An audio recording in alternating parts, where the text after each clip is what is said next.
तो मुझे लगता है बेमानी बातें करना एक चीज है, झूठ बोलना एक चीज है। हर झूठ की कलई खुली है, हर झूठ का कोई साक्ष्य, कोई प्रमाण नहीं है सरकार के पास। यह सिर्फ प्रतिशोध की राजनीति से की हुई एक चार्जशीट है और इसका मुकाबला हम कोर्ट में करेंगे। लेकिन एक बात इससे साबित हो गई है कि नरेंद्र मोदी और उनकी सरकार डरती है, इस देश का प्रधानमंत्री कायर है। असलियत यह है कि यह पूरा केस सिर्फ और सिर्फ इसलिए किया गया है जिससे कांग्रेस पार्टी बुलंदी से आपसे लड़े ना। बहुत धन्यवाद आपका। मंच पर बैठे हुए छत्तीसगढ़ के पूर्व मुख्यमंत्री और एआईसीसी में राष्ट्रीय महासचिव भूपेश बघेल जी, छत्तीसगढ़ के अध्यक्ष दीपक बैद जी, सीएलपी महंत जी, जरिता जी एआईसीसी सचिव, मीडिया के प्रभारी यहाँ पर सुशील शुक्ला जी, विजय जांगीर जी, मलकीत सिंह जी और तमाम मेरे जितने भी सहयोगी मीडिया डिपार्टमेंट और बाकी डिपार्टमेंट से हैं, आप सबका अभिवादन। और यहाँ पर आए हुए मीडिया को मेरा नमस्कार। ये पत्रकार वार्ता इस पूरे देश में कई शहरों में हो रही पत्रकार वार्ता में से एक है और ये पत्रकार वार्ता करना अनिवार्य है। और अनिवार्य इसलिए है क्योंकि झूठ बहुत दमखम से बोला जा रहा है और इसीलिए सच को भी उतनी हुंकार भरकर बोलना पड़ेगा, अन्यथा झूठ के प्रोपेगेंडा में, झूठ के नैरेटिव में कहीं ना कहीं सच दब जाता है, छुप जाता है। हम महात्मा गांधी की पार्टी हैं तो हमें लगता है सत्य तो अंततोगत्वा सामने आएगा ही और हर बार सामने आता है, लेकिन शायद हमारी शालीनता सामने वाले को यह मौका दे देती है कि वो झूठ का प्रपंच और तेजी से फैलाए और इसलिए सच बोलना जरूरी है। सर्वप्रथम मैं यहां पर नेशनल हेराल्ड में जो चार्जशीट फाइल करी गई है, जो पूरा फर्जीवाड़ा है, जो पूरा बोगस केस है, उसके बारे में आपसे चर्चा करने आई हूं। लेकिन सर्वप्रथम एक टिप्पणी मैं देश के मौजूदा हालात पर और जिस तरह से एजेंसियों का दुरुपयोग किया जा रहा है उस पर जरूर करना चाहती हूं। आज इस देश में हालात ये हैं कि एनफोर्समेंट डायरेक्टरेट को बच्चा बच्चा इलेक्शन डिपार्टमेंट बीजेपी का बताता है। आज हालात ये है कि सीबीआई और इनकम टैक्स की साख डूब चुकी है। आज हालात ये है कि जिसके खिलाफ ईडी एक्शन लेती है उसको लगता है मैं सच की सही लड़ाई लड़ रहा हूं, अन्यथा बीजेपी मेरे खिलाफ एक्शन नहीं लेती। एजेंसीज का लगातार दुरुपयोग हो रहा है, पिछले 11 सालों में हो रहा है। 95% जो केसेस ईडी के हैं वो इस देश के विपक्ष के खिलाफ है और उन लोगों के खिलाफ है जो दमखम के साथ आंख में आंख डालकर भारतीय जनता पार्टी से, नरेंद्र मोदी की विफलताओं को उजागर करते हैं, उनसे लड़ते हैं। तो सर्वप्रथम मैं थोड़ी सी, क्योंकि भ्रांतियां फैलाई गई हैं, उस पर चर्चा करना अनिवार्य समझती हूं और आपके सामने कुछ तथ्य रखना चाहती हूं। एजेएल क्या है, यंग इंडियन क्या है, उसमें सोनिया जी और राहुल जी का रोल क्या है, क्या केस है, यह बताना जरूरी है। तो अगले 5-6 मिनट मैं आपसे अपेक्षा करती हूं कि अगर आप मेरी बात थोड़ी ध्यान से सुने तो अपने आप थोड़ी भ्रांतियां खत्म हो जाएंगी।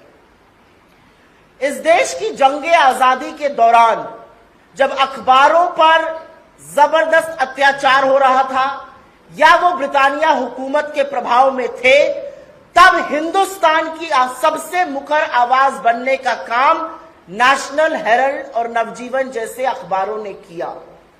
नेशनल हेराल्ड और नवजीवन अखबारों को चलाने की प्रेरणा महात्मा गांधी, रफी अहमद किदवई, पुरुषोत्तम दास टंडन, सरदार पटेल जैसे लोगों से मिली और पंडित नेहरू ने एसोसिएटेड जर्नल्स लिमिटेड नामक एक कंपनी की स्थापना की 1937 में, जो नवजीवन और नेशनल हेराल्ड और कौमी आवाज जैसे अखबार छापता था।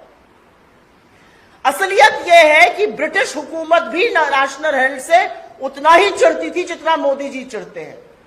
1942 को नेशनल हेराल्ड को बैन करने का काम इन्होंने किया था और 1945 तक नेशनल हेराल्ड बैन रहा था। अब बात करते हैं एजेएल पर संकट कैसे आया। एसोसिएटेड जर्नल्स लिमिटेड, जिसकी स्थापना आजादी के महानायकों ने की थी, क्योंकि ये एक नॉट फॉर प्रॉफिट पेपर था और ब्रिटिश हुकूमत से लड़ रहा था, जाहिर है ये फाइनेंशियल क्राइसिस से गुजरा, इसके ऊपर लगातार डेट बर्डन, जिसको कि कर्जा कहते हैं, वो बढ़ता गया और एक वक्त ऐसा आया कि नेशनल हेराल्ड का छपना टेम्परेरी बंद हो गया।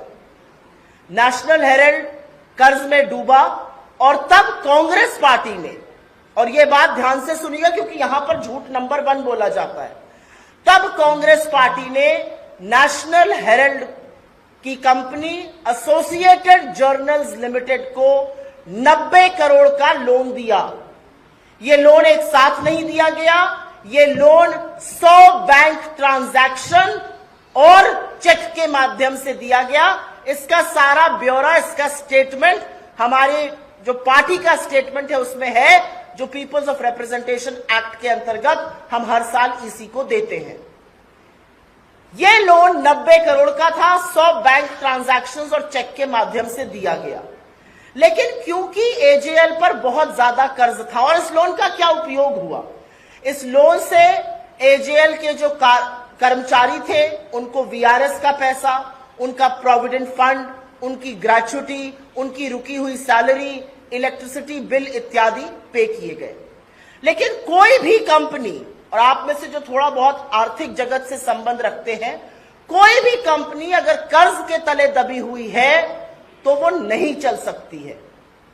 लेकिन उसको बोलने से पहले मैं आपको पहला झूठ बता देती हूं। पहला झूठ ये बोलते हैं कांग्रेस पार्टी पैसा कैसे दे सकती है। ये मामला 2012 में पूरी इलेक्शन कमीशन की बेंच के पास गया और पूरी इलेक्शन कमीशन की बेंच ने रूल किया कि कांग्रेस पार्टी ये लोन दे सकती है, इसमें किसी नियम और कानून का उल्लंघन नहीं हुआ है। This is an order from the complete bench of the election commission. ये पहला झूठ यहीं पर ध्वस्त होता है क्योंकि झूठ ये जोर से बोला जाता है। खैर, इस कर्ज को, 90 करोड़ के कर्ज को कर्मचारियों को देने में, बिल चुकाने में इस्तेमाल किया गया। लेकिन क्योंकि कंपनी पर कर्ज इतना ज्यादा था, वो ऑपरेशन नहीं कर सकती थी। इस समय एजेएल के 760 शेयर होल्डर थे, 760 शेयर होल्डर्स। आप में से कुछ लोगों के पास कंपनीज के शेयर होंगे, किसी के पास रिलायंस के होंगे, किसी के पास टाटा के होंगे, किसी के पास किसी बिरला कंपनी के होंगे। आप एक शेयर होल्डर है। वैसे ही एजेएल के 760 शेयर होल्डर थे और तब एजेएल के कर्जे को इक्विटी में कन्वर्ट किया गया। यह बहुत कॉमन प्रैक्टिस है, यह हिंदुस्तान की अधिकांश कंपनियां रोज करती हैं और खुद नरेंद्र मोदी जी की सरकार इसको एनसीएलटी में रोज करने का काम करती है। डेट को इक्विटी में कन्वर्ट करना एक बहुत स्टैंडर्ड प्रैक्टिस है। जब आप डेट को इक्विटी में कन्वर्ट करते हैं तो उसी इक्विटी को आप दूसरी कंपनी में ट्रांसफर करते हैं जो बीमार कंपनियों को चलाती हैं, और ऐसा हमने भी किया। हमने डेट को इक्विटी में कन्वर्ट किया और यंग इंडियन नाम के एक कंपनी बनी 2010 में, और ये सारी इक्विटी उसमें ट्रांसफर हुई जो डेट कन्वर्जन हुआ था। यंग इंडियन ने एजेएल का टेक ओवर नहीं किया, एजेएल के किसी एसेट का टेक ओवर नहीं किया, एजेएल की किसी इनकम, एक नए पैसे की इनकम एजेएल की यंग इंडियन के पास नहीं जाती है। यंग इंडियन एजेएल का 760 शेयर होल्डर थे, 761वां शेयर होल्डर बना। यंग इंडियन कंपनीज एक्ट के सेक्शन 25, जो पहले सेक्शन 25 था अब सेक्शन 8 है, उसके अंतर्गत एक कंपनी है। सेक्शन 25 या सेक्शन 8 के अंतर्गत जो नॉट फॉर प्रॉफिट कंपनी होती है, उसके शेयर होल्डर को, उसके किसी डायरेक्टर को एक नए पैसे की सैलरी, एक नए पैसे का डिविडेंड या एक नए पैसे का मुनाफा नहीं मिल सकता है। यंग इंडियन के share holders Sonia Gandhi ji, Rahul Gandhi ji, Oscar Fernandes जी और मोतीलाल वोरा जी हुए। और वो इसलिए हुए क्योंकि उस समय सोनिया जी पार्टी की अध्यक्ष थी, राहुल जी महासचिव थे, ऑस्कर फर्नांडिस संगठन महासचिव थे और मोतीलाल वोरा जी तब कोषाध्यक्ष मतलब ट्रेजरर थे। इसके 2 डायरेक्टर सैम पेट्रोजा जी और सुमन दुबे जी हुए, लेकिन ये शेयर होल्डर नहीं थे। तो दूसरा झूठ कि यंग इंडियन ने कब्जा कर लिया, यंग इंडियन ने कोई कब्जा नहीं किया। यंग इंडियन आज भी महज एक शेयर होल्डर है। एजेएल के 6 प्रॉपर्टीज हैं जो उसकी है, एजेएल की इनकम उसकी है। एजेएल एक नए पैसे का प्रॉफिट यंग इंडियन को नहीं देता और यंग इंडियन अपने शेयर होल्डर्स को एक पैसा नहीं दे सकता। तो तीसरा झूठ कि राहुल जी या सोनिया जी या अन्य कोई खूब पैसा बना रहा है, वो सफेद झूठ है, क्योंकि वो पैसा बना ही नहीं सकते हैं सेक्शन 25 कंपनी के अंतर्गत। ये बातें 2012 तक चलती रही। उसके बाद एक और झूठ बोला जाता है और वो झूठ है एजेएल के पास 5,000 करोड़ की प्रॉपर्टी है। इसी सरकार के इनकम टैक्स डिपार्टमेंट ने असेसमेंट किया और जो पेपर्स दायर हुए उसमें भी एजेएल की प्रॉपर्टीज की value 359 crore. Please listen to this carefully, क्योंकि ये 5वां झूठ बोला जाता है। 5,000 करोड़ की प्रॉपर्टी का झूठ और सच इनका इनकम टैक्स डिपार्टमेंट बताता है प्रॉपर्टी महज 359 करोड़ की है। इस पूरे मामले में सुब्रमण्यन स्वामी इलेक्शन कमीशन गए और जैसा कि मैंने पहले आपको बताया था, इलेक्शन कमीशन ने रूल किया, इसमें कोई धांधली नहीं है, कांग्रेस पार्टी ये पैसा दे सकती है।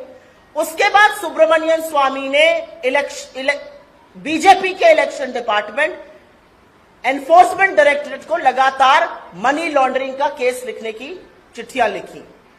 एनफोर्समेंट डायरेक्टरेट ने इस मामले को देखा, 2-3 बार इसकी सर्वेक्षण हुआ और एनफोर्समेंट डायरेक्टरेट ने 2014 में 2015 में मोदी जी की सरकार बनने के बाद कहा इसमें कोई भी मनी लॉन्ड्रिंग नहीं है।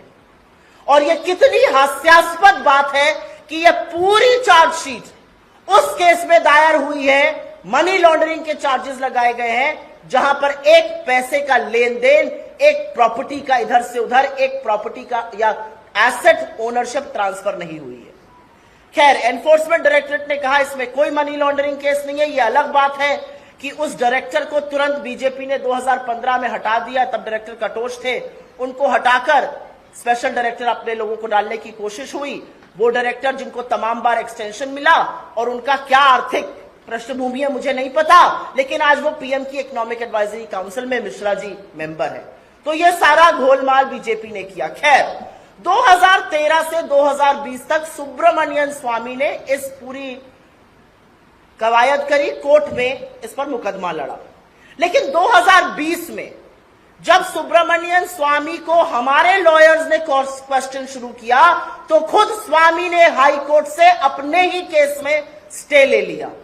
लेकिन उस समय वो नरेंद्र मोदी जी की और अमित शाह की भी थोड़ी असलियत और कलई खोलने लगे थे। तो मोटा भाई और छोटा भाई को लगा कि कहीं ये बिदक ना जाए, तो उन्होंने 2021 में इस पूरे केस में सरकार की तरफ से एक केस दायर किया। और यह डेट थोड़ी जरूरी है। 2021 में सरकार ने केस दायर किया, 2023 में एनफोर्समेंट डायरेक्टरेट ने एक प्रोविजनल अटैचमेंट ऑर्डर इशू किया। इसको किसी कोर्ट को स्वीकृति देनी होती है। 10 अप्रैल 2024 पिछले साल 10 अप्रैल 2024 को एक ट्राइब्यूनल ने इस प्रोविजनल अटैचमेंट ऑर्डर को अप्रूव किया और उसकी कंडीशन थी कि 365 दिन के अंदर चार्जशीट दायर होनी चाहिए, अन्यथा केस बन जाता। मोदी जी 11 साल से सत्ता में है, 12 साल पुराना केस है। 365वें दिन ऑन द 365th डे 9 अप्रैल 2025 को आनन फानन में इधर उधर हाथ पैर मारकर एक चार्जशीट दायर करी गई और उसमें इतने हास्यास्पद चार्जेस लगाए गए। और जैसा कि मैंने कहा, मनी लॉन्ड्रिंग का चार्ज उस केस में जहां पर एक पैसे का आदान प्रदान नहीं हुआ है।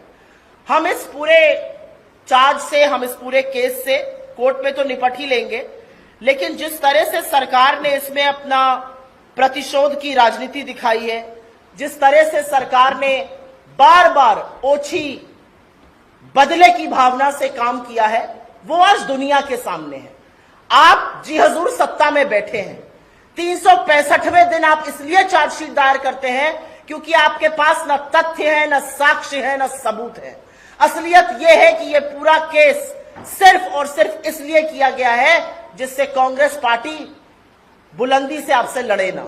लेकिन हमारी लीडरशिप, हमारा नेतृत्व हमारे अध्यक्ष, हमारे पूर्व अध्यक्ष और लोकसभा में नेता प्रतिपक्ष राहुल गांधी एकमात्र ऐसे व्यक्ति हैं जो आपसे आपकी आंख में आंख डाल के लड़ते हैं और कहते हैं कुछ भी हो जाए मुझे उस कॉन्सिक्वेंस की, उसकी कोई चिंता नहीं है। आपने उनका घर लिया, कोई बात नहीं। आपने उनकी सदस्यता का षड्यंत्र रचा, कोई बात नहीं। वो फिर भी आपसे लड़ रहे हैं और यही डर आपको सताता है। और आपकी जानकारी के लिए बता दूं, एक छठा झूठ जो बोला जाता है, एजीएल तो जी, नेशनल हेराल्ड तो जी छपता ही नहीं है। नेशनल हेराल्ड और नवजीवन हर हफ्ते छपते हैं। नेशनल हेराल्ड, कौमी आवाज, नवजीवन की तमाम वेबसाइट्स हैं। असलियत एक ये भी है कि तमाम सोशल मीडिया हैंडल्स उनके ऑपरेट करता है एजेएल। और एक नया जो झूठ बोला गया, वो मैं अंतिम बात बोल के अपनी बात खत्म करूंगी कि हमारी हिमाचल की सरकार ने नेशनल हेराल्ड को इश्तेहार क्यों दिया। मध्य प्रदेश की आपकी सरकार ने, उत्तर प्रदेश की आपकी सरकार ने, महाराष्ट्र की आपकी सरकार ने, छत्तीसगढ़ की आपकी सरकार ने, राजस्थान की आपकी सरकार ने, हरियाणा की आपकी सरकार ने लगातार, मैं क्यों ना पूछूं कि ऑर्गेनाइजर और पंचजन्य को इश्तेहार क्यों दिया।